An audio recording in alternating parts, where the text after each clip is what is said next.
मध्य प्रदेश कर्मचारी चयन मंडल यानी ईएसबी की सिपाही भर्ती के बाद अब सूबेदार और एएसआई भर्ती के रिजल्ट में भी गंभीर सवाल खड़े हो रहे हैं। ईएसबी के नए नॉर्मलाइजेशन फार्मूले, जिसे ZNT फार्मूला कहते हैं, उसमें बड़ा खेल होने के आरोप लग रहे हैं। मंडल ने हाल ही में सूबेदार एएसआई भर्ती 2025 का रिजल्ट जारी किया है। इसके साथ ही बवाल मचना भी शुरू हो गया। कहा जा रहा है कि कई उम्मीदवार ZNT फार्मूले का शिकार हो गए हैं। इस वजह से उम्मीदवारों के अंकों में 10 से 15 तक की कटौती हुई है और वो मेरिट की कट ऑफ लिस्ट से बाहर हो गए।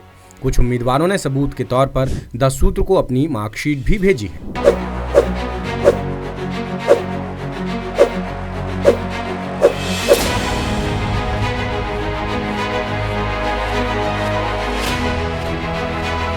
बताते चलें कि इससे पहले 7,500 पदों की आरक्षक भर्ती में भी इसी फार्मूले का पंगा फंसा था। इसके बावजूद ईएसबी ने फार्मूले को कंटिन्यू बनाए रखा और पूरी तरह साइंटिफिक सिस्टम बताया जा रहा है। 10 सूत्र की पड़ताल में पता चला कि एएसआई सूबेदार भर्ती परीक्षा 2 चरणों में हुई थी, 100 अंक की लिखित परीक्षा और 100 अंक का टेस्ट। और ZNT फार्मूला सिर्फ 100 अंक की लिखित परीक्षा में लागू हुआ है, जबकि मेरिट कुल 200 अंकों से बनी है। अब विवाद की वजह देखें तो फार्मूले के तहत मूल अंक में किसी के 10 तो किसी के 15 अंक तक कम हो गए हैं। जैसे एक उम्मीदवार के पहले 69 अंक थे जो बाद में 54 हो गए, एक उम्मीदवार के 75 अंक से घटकर 59 हो गए, अन्य उम्मीदवार के 80 नंबर थे जो बाद में 66 हो गए और एक उम्मीदवार के अंक 81 से घटकर 68 हो गए। अब आपको बताते हैं कि आखिर ये ZNT फार्मूला है क्या। ये फार्मूला है Z = X - μ standard deviation. X यानी उम्मीदवार के प्राप्तांक, जबकि म्यू मीन है, यानी जिस शिफ्ट में उम्मीदवार शामिल हुआ उसमें सभी उम्मीदवारों का औसत क्या रहा। जैसे संबंधित शिफ्ट में कुल 100 उम्मीदवार थे और सभी के कुल अंक थे 5000, तो म्यू होगा 50। इसके बाद स्टैंडर्ड डिविएशन यानी संबंधित शिफ्ट में उम्मीदवारों के अंकों में औसत से कितना विचलन हुआ। अब देखते हैं कि Z की वैल्यू कैसे निकलेगी। माना कि किसी उम्मीदवार के 80 अंक थे, उस शिफ्ट में म्यू यानी औसत अंक 70 आया और स्टैंडर्ड डिविएशन 5 था, तो फार्मूले के तहत Z = 80 - 70/5 यानी Z की वैल्यू 2 होगी। अब देखते हैं T की वैल्यू। इसका फार्मूला है T = standard global mean plus Z × standard deviation.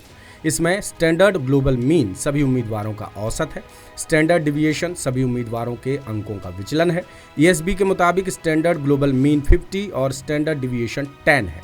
इस तरह फार्मूला हुआ Z = 50 + Z × 10। अब देखते हैं कि उम्मीदवारों के अंक कैसे निकाले गए। मिसाल के तौर पर किसी उम्मीदवार के 80 अंक और Z की वैल्यू 2 है, तो T = 50 + 2 × 10 यानी 70 अंक। इस तरह अंक घटकर 80 से 70 रह गए।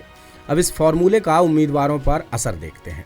एक्सपर्ट्स के मुताबिक कैलकुलेशन में सबसे कठिन पेपर को आधार बनाया गया है, जिससे स्टैंडर्ड डिविएशन बढ़ गया, Z की वैल्यू कम हो गई और T के अंक भी घट गए। जिनका Z 0 से ज़्यादा है उनके अंक औसत से ज़्यादा, जिनका Z माइनस में है उनके अंक औसत से कम है और Z 0 होने का मतलब औसत के बराबर अंक। जैसे एक उम्मीदवार के अंक थे 69, Z वैल्यू 0.42 थी, T के अंक 54 हो गए। एक उम्मीदवार के अंक थे 81, Z की वैल्यू 1.80 थी, T के अंक 68 हो गए। इसी तरह जिस उम्मीदवार के 75 अंक और Z वैल्यू 0.96 थी, उसके T के अंक हो गए 59।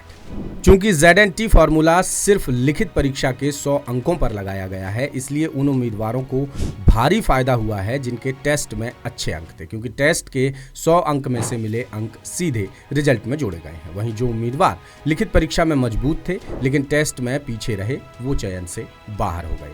इंदौर से 10 सूत्र के ब्यूरो चीफ संजय गुप्ता की खास रिपोर्ट। लेटेस्ट, इन्वेस्टिगेटिव और इन डेप्थ खबरें देखने के लिए ज्वाइन कीजिए 10 सूत्र का व्हाट्सएप चैनल, सब्सक्राइब कीजिए यूट्यूब चैनल, लाइक कीजिए फेसबुक पेज और पढ़ते रहिए www.daसूत्र.com।